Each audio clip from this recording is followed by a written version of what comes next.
my precious.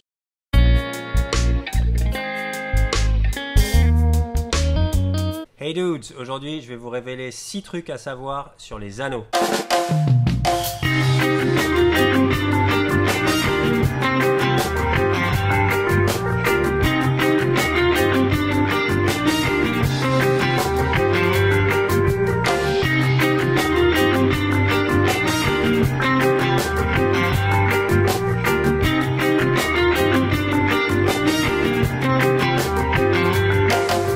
Je vais commencer par dire un truc important. Dans cette vidéo, je vais parler que des anneaux Fuji parce que c'est les seuls que j'utilise, donc c'est les seuls que je connais. Et puis c'est les meilleurs, vu que c'est les seuls que j'utilise. Vous comprenez la logique? La première chose à savoir, c'est bien comprendre le lexique utilisé par les road builders quand ils parlent des anneaux. Bah oui, bien sûr, on a nos mots spéciaux, hein. Snob. Un anneau, c'est constitué d'une armature, c'est-à-dire là où les pattes et la partie qui entoure la céramique. La céramique, c'est la bague à l'intérieur qui favorise la glisse de la tresse ou du nylon. On reparlera des armatures et des différents matériaux de céramique un petit peu plus tard dans la vidéo. Il est important aussi de bien comprendre les notions de diamètre telles qu'utilisées par Fuji. On a l'OD, Outside Diameter, c'est-à-dire le diamètre extérieur mesuré à l'extérieur de l'armature, et l'ID, Inside Diameter, c'est-à-dire le diamètre intérieur mesuré à l'intérieur de la céramique. C'est aussi le diamètre utile de l'anneau. Notez bien une chose, la taille d'un anneau Fuji correspond à l'OD, c'est-à-dire le diamètre mesuré à l'extérieur de l'armature. Ici, on a un anneau de 40, ça veut dire qu'il fait 40 mm à l'extérieur de l'armature. Donc logiquement, son diamètre intérieur sera inférieur. Logique, hein. Pour choisir la répartition de vos anneaux sur votre blanc, vous allez utiliser une spécification Fuji. Nous, les road builders, on aime bien dire spé, parce que c'est plus classe. Snob.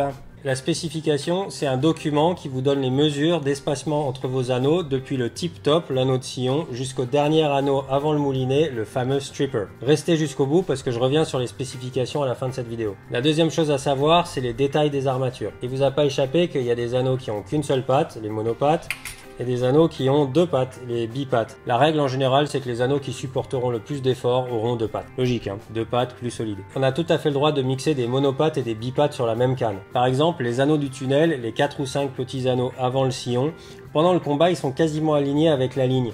Donc à cet endroit-là, il y a très peu d'efforts. C'est pourquoi vous pourrez souvent utiliser des monopattes pour le tunnel. En plus, les monopattes étant plus légers que les bipattes, logique, hein, ça réduira le poids à cet endroit du blanc. Et ça, c'est vraiment un plus. Ensuite, il existe différents matériaux pour les armatures. Vous avez des armatures en inox, soit polies comme ici, ou peintes, noires ou gunsmoke. Mais vous avez aussi des armatures plus légères et plus chères qui sont en titanium. On peut pas peindre le titanium, on peut éventuellement l'anodiser pour lui donner de la couleur. Donc en général, les armatures titanium sont laissées couleur métal. Elles ont 2 énormes avantages. Elles sont beaucoup plus légères et elles rouillent pas. Avis aux mecs qui rincent jamais leur canne, comme moi par exemple. Et en plus, c'est quand même trop classe le titanium. T'as un peu l'impression d'être un T800 quoi. Le troisième truc à savoir, c'est choisir le matériau de votre céramique. La céramique est là pour améliorer la glisse de la tresse à la sortie du moulinet quand on lance, mais aussi pour encaisser et dissiper la création de chaleur lorsqu'il y a frottement dans les anneaux pendant le combat. Fuji utilise principalement 3 différents matériaux pour ses céramiques. L'alconite, le silicone carbide, le fameux SiC, ou le torzite. L'alconite, c'est l'entrée de gamme chez Fuji, ça fait hyper bien le job, mais c'est quand même réservé pour des pêches où la friction de la tresse sur les anneaux sera plutôt réduite. Le SiC, c'est devenu le standard de chez Fuji depuis des années, c'est le matériau le plus éprouvé. Le torzite, c'est un matériau novateur qui a l'avantage de glisser encore un petit peu mieux que le SiC et de dissiper la chaleur encore plus vite. Donc en gros, Fuji a réussi à faire aussi bien, voire mieux que le SiC en mettant une céramique plus fine. Et c'est là qu'on va en tirer avantage. Rappelez-vous, je vous ai dit plus tôt que la taille d'un anneau Fuji était définie par le diamètre extérieur de son armature. Vous pourrez donc avoir un diamètre intérieur, une taille utile d'anneau supérieure en gardant la même taille d'anneau, ou réduire la taille d'anneau tout en gardant un diamètre utile intérieur identique. Oh putain, je crois qu'on vient de perdre la moitié des mecs qui visionnaient la vidéo là.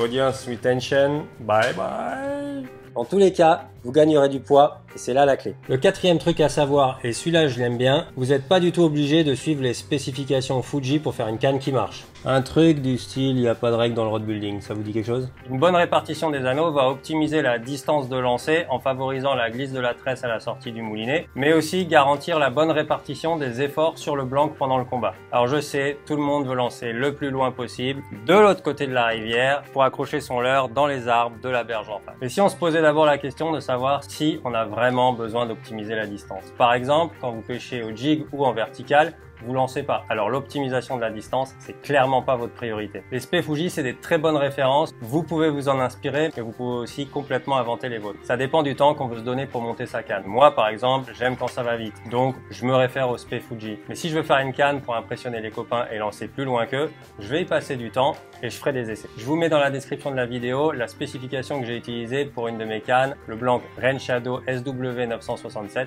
De loin, ma canne qui lance le plus loin. On en vient au cinquième truc à savoir. Faites la chasse au superflu. Les anneaux et tout ce qui va avec, ligature, vernis, vont amener du poids en plus sur votre blanc. Et moins vous mettez de poids sur votre blanc, mieux il se comportera en pêche. Alors gardez à l'esprit que vous allez virer tout ce qui sert à rien. Ne mettez pas un bipatte là où vous pouvez mettre un monopatte. Essayez toujours de réduire le plus possible la taille de vos anneaux. Et allez-y mollo sur les surligatures et les surligatures. What?